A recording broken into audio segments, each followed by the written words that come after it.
다 같이 사도신경 신앙고백함으로 기도를 시작합니다. 전능하사 천지를 만드신 하나님 아버지를 내가 믿사오며 그의 아들 우리 주 예수 그리스도를 믿사오니 이는 성령으로 잉태하사 동정녀 마리아에게 나시고 본디오 빌라도에게 고난을 받으사 십자가에 못 박혀 죽으시고 장사한 지 사흘 만에 죽은 자 가운데서 다시 살아나시며 하늘에 오르사 전능하신 하나님 우편에 앉아 계시다가 저리로서 산자와 죽은 자를 심판하러 오시리라. 성령을 믿사오며 거룩한 공회와 성도가 서로 교통하는 것과 죄를 사하여 주시는 것과 몸이 다시 사는 것과 영원히 사는 것을 믿사옵나이다. 아멘.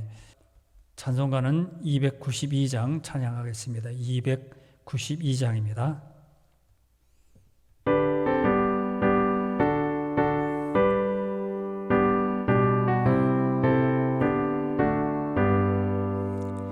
주 없이 살 수 없네 죄인의 구주여 그 귀한 보배 피로 날 구속하소서 구주의 사랑으로 흘리신 보혈이 내 소망 나의 위로 내 영광 됩니다. 주 없이 살 수 없네 나 혼자 못 서리 힘없고 부족하며 지혜도 없도다. 내 주는 나의 생명 또 나의 힘이라. 주님을 의지하여 지혜를 얻으리. 주 없이 살 수 없네 내 주는 하신다. 내 영의 기쁜 간구 마음의 소원을 주밖에 나의 마음 네 알아주리요. 내 마음 위로하사 평온케 하시네. 주 없이 살 수 없네 세월이 흐르고 이 깊은 고독 속에 내 생명 끝나도 사나운 풍랑일 때 날 지켜주시니 내 곁에 계신 주님 늘 힘이 됩니다. 아멘. 하나님 말씀은 잠언 3장 21절 한 절만 읽어야 됩니다. 잠언 3장 21절부터 26절까지 오늘 살펴보겠습니다. 그런데 찬절 21절만 읽어야 됩니다. 21절입니다. 내 아들아 완전한 지혜와 근신을 지키고 이것들이 내 눈앞에서 떠나지 말게 하라. 아멘. 지난 시간에 우리가 21절까지 살펴보았는데 오늘은 21절부터 26절까지 제목을 지혜를 얻으면 어떠한 복이 있는지 오늘 살펴보겠습니다. 지혜, 지금까지 우리가 지혜에 대해서 계속 생각해 보았는데 그걸 얻는 자에게 복이 있다 그렇게 말씀했습니다. 왜 그렇습니까? 지혜와 명철이 우리에게 값이 얼만큼 귀하게 나가는 것을 알았고 또 세상에 어떠한 것도 값으로 계산할 수 없다. 그래서 이 지혜와 명철은 얻는 자에게 복이 됩니다. 그것은 단순히 나이를 먹어가면서 생기는 것이 아니라 이렇게 말씀했습니다. 무엇하고 연결된다고 했죠? 하나님과 연결이 된다고 했습니다. 그래서 하나님을 온전히 믿어야 지혜와 명철한 사람이 된다. 나이가 먹는다고 해서 시간이 지나간다고 해서 지혜롭고 명철한 것이 아니라 분명히 지난 시간에 우리가 알았습니다. 그러므로 우리가 나이 많은 사람들은 우리가 오해하기를 경험이 많기 때문에 지혜로울 것이다. 그래서 묻기도 하고요, 의논도 하고요, 모든 일에 대해서 앞에 장래 일에 대해서 한번 계획도 세워봅니다. 그러나 그것은 잘못된 생각입니다. 연세가 많고 경험이 많기 때문에 지혜로운 것이 아닙니다. 하나님과 연결이 되어 있다는 겁니다. 주님 온전히 믿지 않고 온전히 말씀만 잊지 아니하면 지혜롭지 못하다는 그것을 우리가 알았습니다. 그래서 우리는 오늘 지난 시간에 이 지혜에 대해서 말씀하기를 오래 공부해서 오래가 이렇게 경험이 많아서 지혜로운 것이 아니라 이 지혜는 수준이 높습니다. 생명나무와 연결이 되어 있고요. 또 어디에? 하나님의 천지창조에 연결이 되어 있습니다. 그러니까 이 지혜는요, 놀라운 겁니다. 엄청난 것입니다. 그래서 이 지혜는 중요한 겁니다. 그러므로 마땅히 우리가 이런 지혜를 구해야 하고요, 그 안에 있어야 합니다.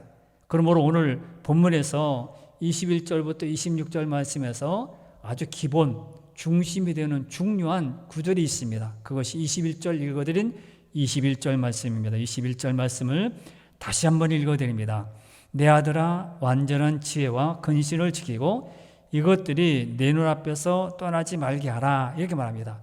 지혜를 얻으면 어떠한 복을 받는지 오늘 본문에서 살펴봅니다.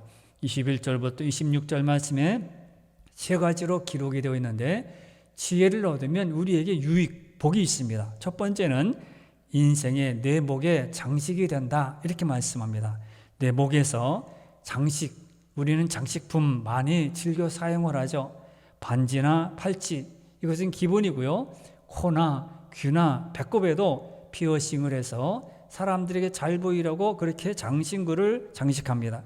남자들도요, 거기 못지않게 장식을 하고 화장을 하게 됩니다. 액세서리, 자꾸 앙증맞은 그런 물품들을 몸에 지니고 다니면서 그렇게 사람들에게 보이려고 합니다. 여자나 남자나 액세서리를 사용하는 이유는 뭡니까? 아름답게 보이려고, 자신보다 더 아름답게 보이려고 그랬습니다.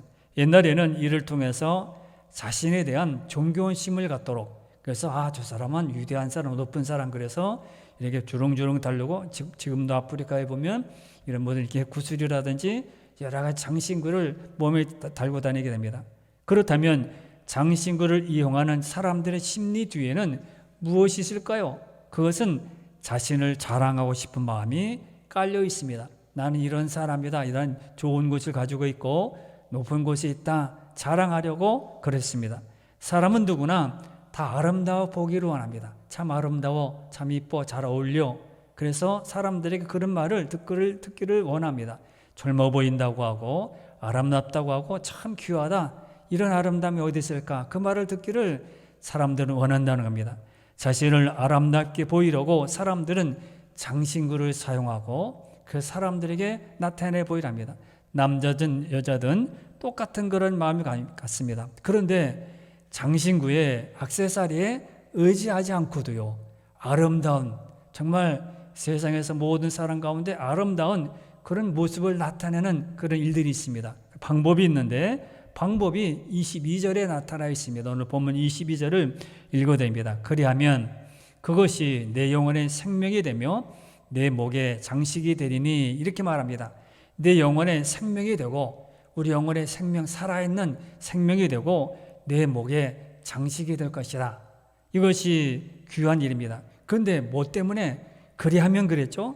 뭐를 하면 그렇게 된다는 겁니까? 21절 말씀입니다. 오늘 본문의 중심이 21절이라고 했습니다. 뒤에 나오는 모든 것의 기본이 21절입니다. 21절에 그랬죠. 내 아들아, 완전한 지혜와 근신을 지키고 이것들이 내 눈앞에서 떠나지 말게 하라. 뭡니까? 지혜와 명철을 지키고 이것들을 내 눈앞에서 떠나지 않게 하는 것이 바로 내 영혼이 생명을 얻는 것이고 목에 장식이 된다는 겁니다. 아름답게 보인다는 것이죠. 이것이 성도다운 그런 모습입니다. 옷을 잘 입어야, 또 높이 앉아야, 높은 곳에 앉아야 아름다운 것이 아니라 성도의 모습은 주님을 온전히 섬길 때 그 안에서 풍겨나오는 이 아름다움이 모습에서 있어야 합니다. 아름다운 사람이 되려고 싶은 욕구를 지금까지는 장신구, 액세서리, 그러면 이렇게 다른 것으로 치장을 해서 표현했습니다. 문신도 하고요. 여러 액세서리를 몸에 달고 다녀서 다른 사람과 다르게 보이려고 모자도 예쁜 거 쓰고요. 옷도 아니면 신발도 모든 이렇게 장식품도 그렇게 달고 다닙니다. 그러므로 그렇게 모든 사람들이 야, 참 좋다. 어디서 샀나 물어봅니다. 그러면 우리가 다른 모든 것보다 그러면 우리도 성도들도 똑같이 그렇게 따라서 해야 될까요? 지혜를 모른다면, 명철에 대해서 모른다면, 공부를 하지 않았다면 따라 해야 되겠죠. 그러나 오늘 우리는 이 지혜에 대해서 알았습니다. 값어치가 놀랍고요. 또 우리가 명철이 뛰어난 것은 하나님께 속해 있을 때, 주께 있을 때, 주 안에 있을 때에 이렇게 지혜로운 사람, 아름다운 사람이 된다고 말합니다. 그러므로 성도는 달라야 합니다. 세상과 달라야 합니다. 구별된 사람들입니다. 하나님의 자녀입니다. 우리는 참된 지혜와 명철을 얻게 되면 그것이 우리 목에 장식이 되는 것을 알았습니다. 그러면 우리는 장신구가 아니라 액세서리가 아니라 지혜와 명철을 더 관심을 갖고 구해야 합니다. 그래서 그것을 따르기 원해서 그것을 찾아야 하고 사모해야 합니다. 성도의 아름다움은 외모에 있지 않습니다. 치장하는 곳에 있지 않습니다. 연세가 많이 들어서 이제 허리가 구부러들으면 볼품이 없죠. 그러나 그런 곳에 외모에 이렇게 성도의 모습이 있지는 않습니다. 아름다운 것은 내면에 있는 겁니다. 내면에 지혜가 쌓일 때 자연스럽게 겉으로 드러나게 되고 숨길 수 없이 나타나게 됩니다.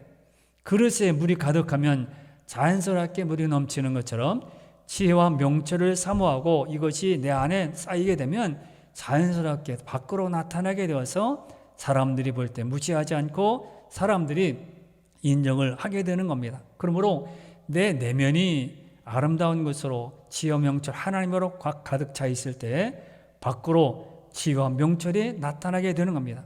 그래서 지혜와 명철을 얻으면 이렇게 하나님께서는 내 목에 생명의 영원히 생명을 얻고 또 내 목에 장식품이 될 것이라 말씀하고, 두 번째는 뭡니까? 두 번째 지혜를 얻으면 어떠한 복을 줍니까? 평안한 길로, 평탄한 길로 걸어가게 된다고 말씀합니다. 인생은 참으로요 많은 고난과 역경의 연속입니다. 어떤 일은 참으로 쉽게 넘어갈 수 있어요. 쉽게 이거 아무것도 아니다, 이것은 어린아이도 뛰어넘었겠다, 그렇게 말합니다. 그러나 어떤 것은 힘겹게 정말 힘을 다해서 젖먹었던 힘을 다해서 뛰어넘어도 갈 수 없는 일이 있습니다. 그럴 때 우리는 어떻게 합니까? 저 사람은 참 좋겠다. 부모님이 돈이 많아서 이 사람 좋겠다. 꽃길을 걸어가니까 좋겠다. 누워서 떡 먹으니까 얼마나 좋겠는가. 또 쉽게 돈을 벌으니까 얼마나 좋겠는가. 이렇게 마음을 갖게 됩니다. 실제로 우리는 굴곡이 많아서 웃고 사는 일보다 짜증내는 일이 참 많습니다. 그러나 그런 길이요 이 세상에 사람들이 줄 수 있는 것이 아닙니다. 이런 좋은 길, 꽃길은 사람이 만들어준다고, 결혼한다고 해서, 아니면 새 옷을 입는다고 해서, 아파트에 들어간다고 해서, 자동차를 큰 것을 탄다고 해서 이렇게 꽃길을 걸어가는 것이 아닙니다.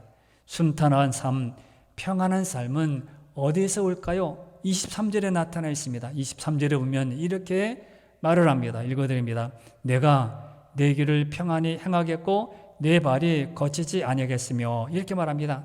평안한 길을 걷고 발에 거치지 않게 순탄한 길을 가려면 어떻게 해야 되느냐? 21절에 결론이 나와 있습니다. 모든 것은 21절과 연결이 됩니다. 내 아들아, 완전한 지혜와 근신을 지키고 이것들이 네 눈앞에서 떠나지 말게 하라 하는 말입니다.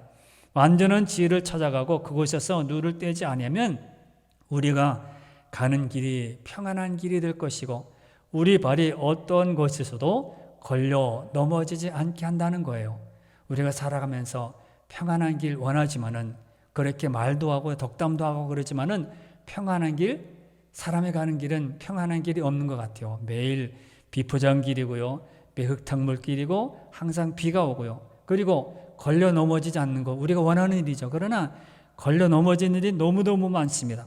옆에 사람이, 전혀 모르는 사람이, 환경이, 아니면 내가 여건들이, 살아가는 모든 일에서 이렇게 걸려 넘어지는 일이 참 많게 됩니다. 법적으로 그렇고요, 아니면 공부하는 것으로 그렇고 여러 가지로 걸려 넘어질 일들이 너무너무 많습니다. 그런데 지혜, 완전한 지혜와 근신을 지키고 그 앞에서 떠나지 말게 하면, 그 안에 있게 되면 하나님께서요 평안한 길로 인도하고 그 길을 걷게 만드시고, 꽃길을 걷게 하는 것이 아니라 하나님이 가는 모든 길에 평안하게 인도하고 걸려 넘어지지 않게 한다고 말씀합니다.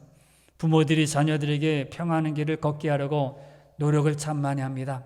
어릴 때부터 아니면 공부를 시키고 아니면 어떻게 되든지 1등으로 가게 해서 새벽 일찍 나가서 줄을 서가지고 거기 유치원에 등록을 시키게 하고요. 또 학교도 좋은 학교에 들어가기 위해서 이렇게 줄을 서가지고 거기 입학을 시키게 됩니다.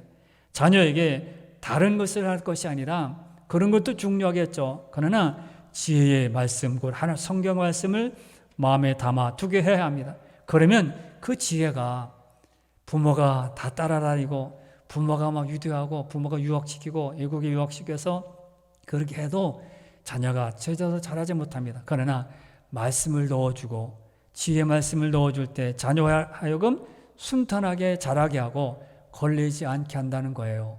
옛날에 오래전에 마라톤 대회가 있었습니다. 그때 1등으로 어느 나라 사람인지 모르겠어요.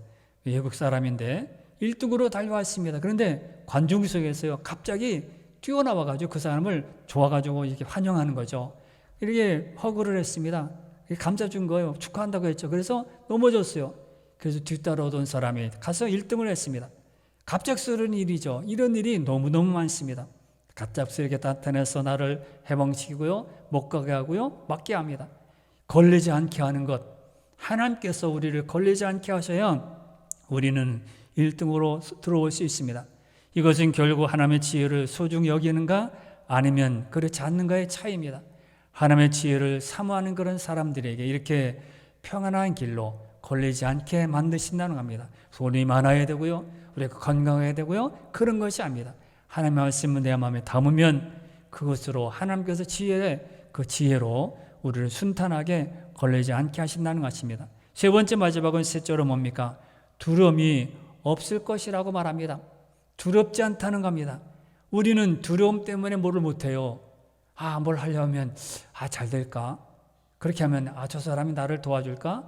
사회에서도요 이렇게 두려움 때문에 도전도 못하게 됩니다. 잘 될까 안 될까, 넘어질까, 저 사람이 잘 도와줄까, 이웃 나라가 나를 이렇게 잘 인정해 줄까. 마귀는 우리에게 두려운 마음을 심어줍니다. 너 안 돼, 너는 옛날에 그런 사람이잖아, 몇 번 실패하던 사람이잖아, 너는 이렇게 사랑했으면 이렇게 장애가 많잖아. 불안을 떨게 합니다. 고민하게 만들고요, 걱정하게 만들고 불안하게 잠 못 자게 만듭니다. 그런데 24절 말씀 보면은 뭐라고 합니까? 24절 읽어야 됩니다. 내가 누울 때 두려워하지 아니하겠고 내가 누운즉 내 잠이 달리로다, 이렇게 말합니다. 누울 때 두려워하지 않게 한다, 그렇게 말씀합니다. 그리고 25절에 뭐라고 합니까? 25절에 보면 이렇게 말하죠. 너는 갑작스러운 두려움도 악인에게 닥치는 멸망도 두려워하지 말라, 이렇게 말합니다. 그런 모든 갑작스러운 두려움, 갑작스럽게 사람이 찾아오는 것이 많잖아요. 그래서 입시를 앞두고 아니면 당첨을 앞두고 이렇게 취직을 앞두고 그랬을 때 두려움이 갑자기 옵니다. 그럴 때 그런 것을 두려워하지 말라 그럽니다. 왜요? 지혜, 하나님 말씀이 내 안에 있게 되면, 그 마음을 담게 되면 너는 그런 모든 것에서 벗어나게 된다는 것이죠. 잠잘 때 머리만 대고 잠을 자는 사람, 큰 복을 받은 사람입니다. 대부분 사람들은 누워 있어도 여러 문제거리 때문에, 걱정거리기 때문에 쉽게 잠에 들지 못합니다. 그러다 보면 매일 불면증에 시달리게 되고요, 아침에 일어나면 짜증나고 아침에 잠을 못 잤기 때문에 짜증이 납니다. 그런데 이런 불면증, 짜증에서 평안하게 잘 잠들게 하는 일이 있습니다. 그것은 오늘 계속 결론은 21절입니다. 21절부터 시작합니다. 21절 때문에 잠자게 된다는 거예요. 21절에 다시 또 읽어드리면 또 그렇습니다.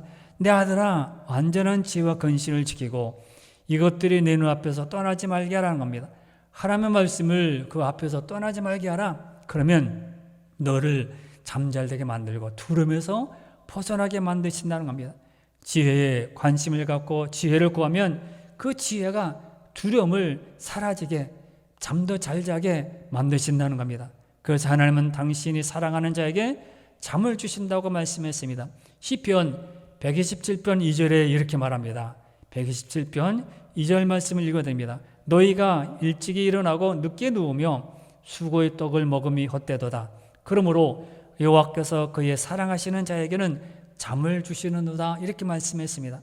하나님의 지혜가 있는 자는 하나님께서 어려운 일이 많은데도 평안하게 잠자게 하는 거예요. 평안한 마음을 갖게 하는 겁니다. 하나님의 인도하심과 보호하심을 느끼기 때문이죠. 하나님이 보호하시는데, 주님이 나와 함께 하시는데, 임마누엘 되신 하나님이 나와 함께 하시는데 뭘 두려워, 뭐가 걱정스러워, 이런 마음이죠. 그러나 이 마음은요, 하나님이 나에게 주시지 않으면 내 스스로 그런 마음을 갖는 것은 쉽지 않습니다. 두려운데 어떻게, 저 사람이 무서운데 어떻게 덜덜 떨죠. 입이 안 돌아가고요, 또 말도 행동도 제대로 못하게 됩니다. 그러므로 걱정거리가 사라져서 주 안에 서게 됩니다. 여러분, 우리는 잠을 잘 자고 싶은 사람들입니다. 그러면 여호와의 지혜와 명철을 구하면 됩니다. 오늘 말씀에서 마지막 26절에서 정리를 합니다. 솔로몬은 26절에서 이렇게 오늘 하루에 21절부터 26절까지의 결론을 내리게 됩니다. 26절을 읽어드립니다.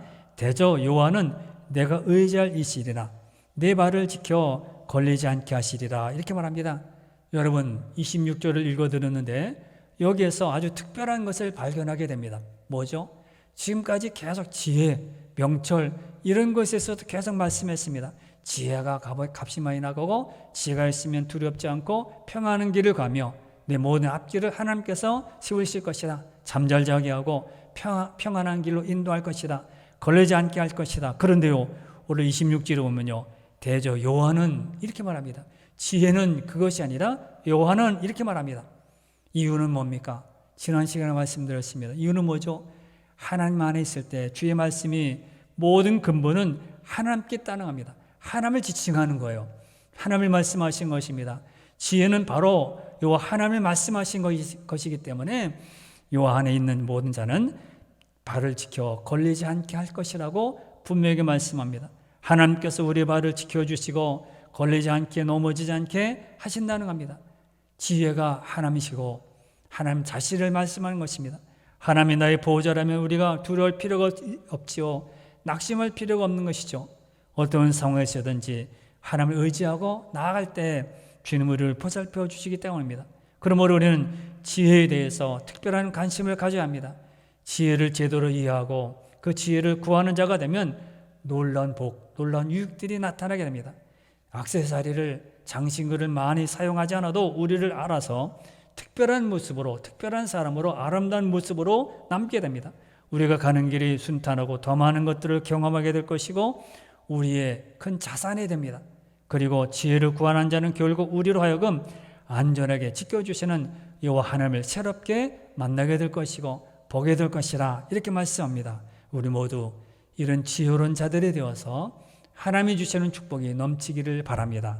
오늘 이 시간에도 기도할 때 하나님, 지혜와 명철을 구하는 자들이 되게 하여 주옵소서. 몸을 치장하고 꾸며야 아름다운 것이 아니라는 것을 알고 지혜를 구하게 하여 주옵소서. 하나님의 지혜를 구하여 평안한 길, 두려움이 없는 복을 누리게 하여 주옵소서. 이렇게 기도하는 여러분들이 되시길 바랍니다. 다 같이 기도합니다. 주여,